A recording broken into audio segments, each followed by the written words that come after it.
नमस्ते दोस्तों, financial freedom के लिए आपको स्किल सेट और माइंड सेट दोनों भी होना बहुत जरूरी है। देखिए, स्किल सेट मतलब आपको इन्वेस्टिंग का ज्ञान है, म्यूचुअल फंड का ज्ञान है, बॉन्ड डिबेंचर का ज्ञान है, कहाँ पर पैसे डालने हैं, क्यों डालने हैं, या फिर शेयर मार्केट का ज्ञान है, रियल एस्टेट का ज्ञान है, तो ये स्किल है आपके। लेकिन अगर आपका माइंड सेट पैसे के लिए पर्याप्त नहीं है या पैसे के लिए रिसेप्टिव नहीं है, इन दिस सर्कमस्टेंसेस सिर्फ स्किल सेट होने से आपके जीवन में कभी भी पैसे का फ्लो या फाइनेंशियल फ्रीडम आपके जीवन में आ ही नहीं सकती। मैंने बहुत सारे लोगों को देखा है कि जब वो शेयर मार्केट करते हैं, इन्वेस्टिंग करते हैं, तो उनके जो प्रेडिक्शंस होते हैं बहुत ही बढ़िया होते हैं, लेकिन फिर भी उनके घर में पैसा नहीं आता है, उनके जीवन में मनी का जो फ्लो है वो रुका हुआ है। टी हावेकर की बुक आती है the secrets of Millionaire mind. इस बुक में टी हावेकर एक एग्जांपल के साथ बताते हैं कि अगर आपके पास एक रूम है और उसका टेम्परेचर आपने 22 सेट किया है, अगर रूम बंद है तो 22 टेम्परेचर उस रूम का रहेगा, लेकिन जैसे ही आप रूम का दरवाजा खोलते हो तो बाहर के टेम्परेचर का असर आपके रूम के टेम्परेचर पर होगा। मतलब क्या, अगर बाहर ज़्यादा टेम्परेचर है तो आपके रूम का टेम्परेचर बढ़ सकता है, लेकिन जैसे ही आप दरवाज़ा बंद करेंगे वैसे ही आपके रूम का टेम्परेचर जो सेट किया है उतना बन जाएगा। मतलब 22 टेम्परेचर पे आपका रूम का टेम्परेचर आ जाएगा। तो देखिए, जीवन में हम लोग भी देखते हैं कि कुछ लोगों के जो मनी का पैरामीटर है वो एक सेट होता है, उससे ज़्यादा पैसे उसके जीवन में आएंगे तो वो चले जाते हैं और फिर से उसी लेवल पे आ जाते हैं। या कोई बंदा होता है जो कई बार बैंक करप्ट भी होता है, फिर से वो अमीर बन जाता है। जैसे कि डोनाल्ड ट्रंप का एग्जांपल लिया जाए तो वो अपने जीवन में 2 से 3 बार बैंक करप्ट हुए, और जब भी वो बैंक करप्ट हुए बहुत सारे लोन में चले गए, लेकिन कुछ ही दिनों में उन्होंने जितना पैसा गंवाया था उससे कई गुना ज़्यादा पैसा उन्होंने कमा लिया। मतलब क्या कि उनके जो माइंड सेट है पैसे के लिए वो ऐसी लेवल पे सेट है कि वो कभी गरीब रह ही नहीं सकते। अगर वो किसी कारणवश गरीब भी हो जाते हैं तो वो फिर से अमीर बन जाएंगे।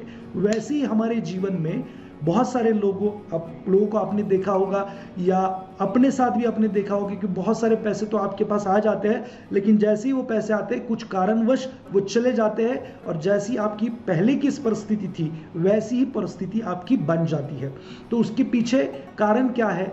कि कारण ये है कि आपका जो माइंड सेट है वो पैसे के लिए ऐसी लेवल पे सेट हुआ है जो आपको एक्सेप्ट नहीं है, या फिर वो दिक्कत वाला ही फाइनेंशियल सिचुएशन आपके जीवन में आ ही जाता है कुछ भी करके। तो इसका कारण ये है कि आपका जो माइंड सेट है वो पैसे के लिए, बहुत सारे पैसे के लिए सेट नहीं है, और आपको वो माइंड सेट बहुत सारे पैसे के लिए सेट करना पड़ेगा।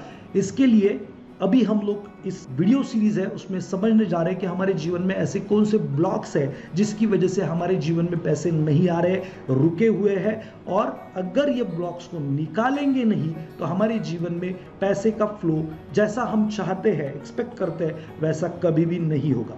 तो हमें क्या करना पड़ेगा, वो जो भी हमारे ब्लॉक्स है पैसे के बारे में, तो 6 ब्लॉक्स है, ब्रॉडली 6 ब्लॉक्स पाए गए हैं लोगों में जिसकी वजह से उनके जीवन में पैसा नहीं आ रहा। तो कहाँ कहाँ और किस किस वजह से आपका पैसा रुका हुआ है ये आज हम जानने जा रहे हैं, और उन ब्लॉक्स को हमें निकालने की जिद्दोजहद करनी चाहिए, कोशिश करनी चाहिए। जब ये ब्लॉक्स निकलेंगे तभी जाकर हमारे जीवन में पैसे का जो फ्लो है वो आसानी से बढ़ सकता है। तो पैसे का जो ब्लॉक है वो सबसे पहला जो ब्लॉक है 6 में से, वो है negative belief about the money. पैसे के प्रति हमारे जो बिलीफ्स है वो नकारात्मक है, जिसकी वजह से पैसा रुका हुआ है, मनी फ्लो रुका हुआ है, और ये निगेटिव बिलीफ्स को हमें पहले निकालना पड़ेगा और उन्हें पॉजिटिव से रिप्लेस करना पड़ेगा।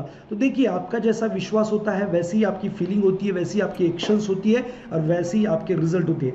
तो कैसे बिलीव होते हैं? तो money is root of all evils. पैसा बुराई की जड़ है, तो पैसा आने से इंसान बुरा बन जाता है, ऐसा अगर आपका बिलीफ है, आपके अंदर ये विश्वास है, तो आपके जो फीलिंग होंगी तो पैसे के प्रति नकारात्मक होंगे। ज़्यादा पैसे जैसे ही आएंगे तो आपको लगेगा कि यार मैं बुरा तो नहीं बन जाऊंगा, तो आपकी एक्शन ऐसी होगी जिससे आप वो पैसा लूज करोगे, रिजल्ट में आपके पास पैसे नहीं होंगे। तो ऐसे कुछ भी believe, money is not that important. मतलब क्या, पैसा इतना इंपॉर्टेंट नहीं है। जितने की रिश्ते इंपॉर्टेंट है, ऐसे लोग कहते हैं। तो देखिए, रिश्ते संभालने के चक्कर में सारे पैसे गवा देते लोग, तो इसको भी दे दिया, उसको भी दे दिया, तो उसको मांग ही नहीं रहे। क्यों? क्योंकि उनको लगता है कि यार रिश्ता ज्यादा इंपॉर्टेंट है, पैसा इतना इंपॉर्टेंट है नहीं। तो दिक्कत वही हो जाती है कि आपका जो पैसा है वो कहीं कहीं पे लटक गया है। वही पैसा आपके लिए काम करना शुरू कर सकता था, लेकिन आपने किसी को दिया है, वापिस ही नहीं मांग रहे। तो आपका बिलीव क्या है? रिश्ते इंपॉर्टेंट है, पैसे इंपॉर्टेंट नहीं। तो देखिए दोस्तों, मैं ऐसे अगर आपको पूछूं कि आपके हाथ ज्यादा इंपॉर्टेंट है, पैर बिल्कुल भी इंपॉर्टेंट नहीं, तो चलेगा क्या? देखिए, हाथों का अपना महत्व है, पैरों का अपना महत्व है, आंखों का अपना महत्व है, हर चीज का अपना अपना महत्व है। तो उसको वह महत्व हमें देना चाहिए। तो हमें रिश्ते इंपॉर्टेंट नहीं है ऐसा नहीं कहना है, तो रिश्ते भी इंपॉर्टेंट है, लेकिन पैसे भी उतने ही इंपॉर्टेंट है। अगर आप मानेंगे तभी जाके आपके जीवन में पैसे का फ्लो अच्छा हो सकता है। तो बहुत सारे बिलीफ्स होती है, तो हम आगे 14 मनी बिलीफ्स के बारे में बात करेंगे, और वो बिलीफ हम किस तरीके से डिस्ट्रॉय कर सकते हैं हमारे दिमाग से, जिससे हमारा जो माइंड सेट है पैसे के प्रति, जो लो लेवल पे सेट है, उसको हम हाई लेवल पे सेट कर सकेंगे, और जिससे हमारे जीवन में पैसे का फ्लो आना शुरू हो जाएगा। तो आप देखिए, मैंने कुछ यहां पर लिखे हैं, money is there to spend, मतलब पैसा खर्च करने के लिए होता है। अगर ये आपका बिलीव है, जैसे ही पैसे आएंगे आप खर्च कर देंगे, तो वो पैसा रहेगा नहीं आपके पास, तो कहीं पे इन्वेस्ट नहीं होगा, वो काम नहीं करेगा, तो आपके जीवन में पैसे का फ्लो जो है, या जो आप अमीरी चाहते हैं, वो आपको नहीं मिलेगी। The rich get richer and poor get poor. आपका अगर ये बिलीफ है कि अमीर अमीर होता जाता है, गरीब गरीब होता जाता है, तो आप बोलेंगे कि यार मैं तो कभी अमीर होने वाला ही नहीं हूं, तो आप कोशिश ही नहीं करते। मतलब विचार जैसे आएंगे वैसी फीलिंग आपके अंदर आएगी कि यार चलो मैं तो गरीब हूं, मैं तो अमीर बनने वाला नहीं, तो कोशिश करके ऐसा क्या कर लूंगा, तो छोड़ दो, कोशिश ही नहीं करते। तो वैसी ही एक्शंस आपसे निकलेगी, वो आप कोशिश नहीं करेंगे और रिजल्ट में आप गरीब रह जाएंगे। तो ऐसा बिलीफ आपके अंदर हो सकता है, आपको चेक करना पड़ेगा तभी जाके। देखिए, कोई अंधेरा रूम है और उसको आपको क्लीन करना है, तो क्या करना पड़ेगा? पहले तो उसमें उजाला लाना पड़ेगा, नहीं तो आप अच्छी चीजें भी बाहर फेंक देंगे। तो उजाले में पता चलेगा कि कौन सा गार्बेज उस रूम में पड़ा है। तो हमें खुद की इंक्वायरी बहुत ईमानदारी से करनी होगी, जिससे हमें ये बिलीफ्स पकड़ में आएंगे कि कौन से निगेटिव बिलीफ्स हमारे अंदर है। जैसे कि I just not good with money, मैं पैसे के साथ अच्छा नहीं हुआ, पैसा मुझे मैनेज करने ही नहीं आता, या फिर मैं पैसे के लिए बना ही नहीं हूँ, ऐसे बिलीफ्स होते लोगों के। या मेरी एजुकेशन बहुत कम है, या मेरी जॉब बहुत ही लो अर्निंग है, जिसकी वजह से मेरे जीवन में पैसा नहीं आ सकता। तो ऐसा अगर आप सोचेंगे तो आपका जो माइंड सेट है वो लो पे ही सेट रहेगा। लेकिन आप अगर देखेंगे, दुनिया में बहुत सारे लोग हैं जो अनएजुकेटेड है, जिनको ठीक से बात भी करनी नहीं आती, फिर भी वो रीच है, उनका एजुकेशन भी कुछ ज़्यादा नहीं है, या फिर वो हायर एजुकेशन भी नहीं ले पाए। ऐसे लोग बहुत सारा बड़ा एम्पायर खड़ा कर चुके हैं। तो पैसे के प्रति निगेटिव बिलीफ होना ये सबसे बड़ा ब्लॉक है, जिसकी वजह से आपके जीवन में मनी फ्लो रुका हुआ है। दूसरा पैसे के बारे में ब्लॉक है fear and anxiety around opportunities. तो जब भी आपके जीवन में कोई अपॉर्चुनिटी आती है तो आपको डर लगता है, आपको चिंता होती है कि यार ये जो अपॉर्चुनिटी है, इसमें अगर मैं पैसे लगा दूं तो शायद ये पैसे मेरे डूब जाएंगे, मैं रास्ते पे आ जाऊंगा। ऐसे कुछ भी निगेटिव बिलीफ्स आना शुरू हो जाता है। देखिए, फियर और एंग्जाइटी होना बहुत ही जरूरी है। आप कहीं पे पैसे इन्वेस्ट कर रहे हो तो आपको डर होना जरूरी है कि वो पैसे डूब सकते हैं, नहीं डूब सकते। अगर ये डर नहीं होगा तो आप कहीं पे पैसे लगाओगे और डूब जाएंगे।